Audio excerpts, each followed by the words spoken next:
Iran সীমান্তে সামরিক প্রস্তুতি বাড়াচ্ছে কয়েকটি দেশ, আর নিরাপত্তা সতর্কতা জারি করেছে যুক্তরাষ্ট্র।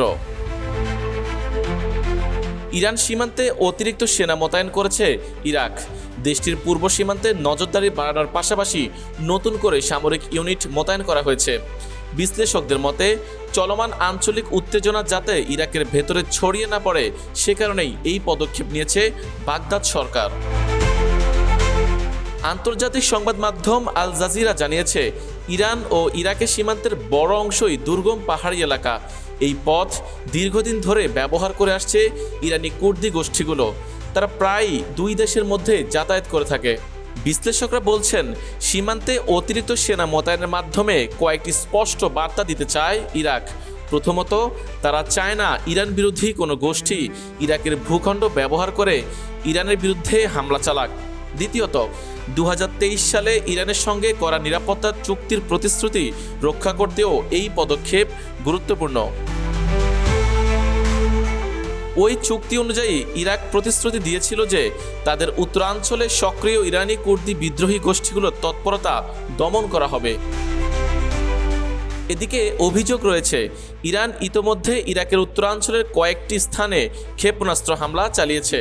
একই সঙ্গে তেহরানের দাবি, ওই অঞ্চলে সক্রিয় কিছু ইরানি কুর্দি গোষ্ঠীকে যুক্তরাষ্ট্র ও ইসরায়েল সমর্থন দিচ্ছে।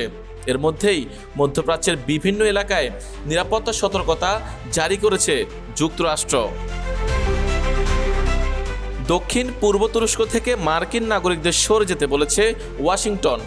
সেই সঙ্গে তুরস্কের দক্ষিণাঞ্চলীয় শহর আদানায় অবস্থিত মার্কিন কনসুলেট থেকে অপ্রয়োজনীয় কর্মীদের সরিয়ে নেওয়ার নির্দেশ দেওয়া হয়েছে। আঙ্কারায় অবস্থিত মার্কিন দূতাবাস জানিয়েছে, নিরাপত্তা ঝুঁকির কারণে যুক্তরাষ্ট্রের স্টেট ডিপার্টমেন্টে সিদ্ধান্ত নিয়েছে দক্ষিণ পূর্ব তুরস্কে অবস্থানরত মার্কিন নাগরিকদের যত দ্রুত সম্ভব এলাকা ত্যাগ করার জন্য জোরালোভাবে পরামর্শ দেওয়া হয়েছে। একই ধরনের সতর্কতা জারি করা হয়েছে লেবাননেও। বৈরুতে অবস্থিত মার্কিন দূতাবাস দেশটিতে থাকা মার্কিন নাগরিকদের লেবানন ছাড়ার আহ্বান জানিয়েছে, আর যারা এখনই দেশ ছাড়তে পারছেন না তাদের নিরাপদ আশ্রয়ে থাকার পরামর্শ দেওয়া হয়েছে। গত এক সপ্তাহ ধরে বৈরুত ও দক্ষিণ লেবাননের বিভিন্ন এলাকায় অব্যাহত বিমান হামলা চালাচ্ছে ইসরায়েল। ইসরায়েলি বাহিনী বলছে, তারা ইরান সমর্থিত সশস্ত্র গোষ্ঠী হিজবুল্লাহকে লক্ষ্য করে এসব হামলা চালাচ্ছে।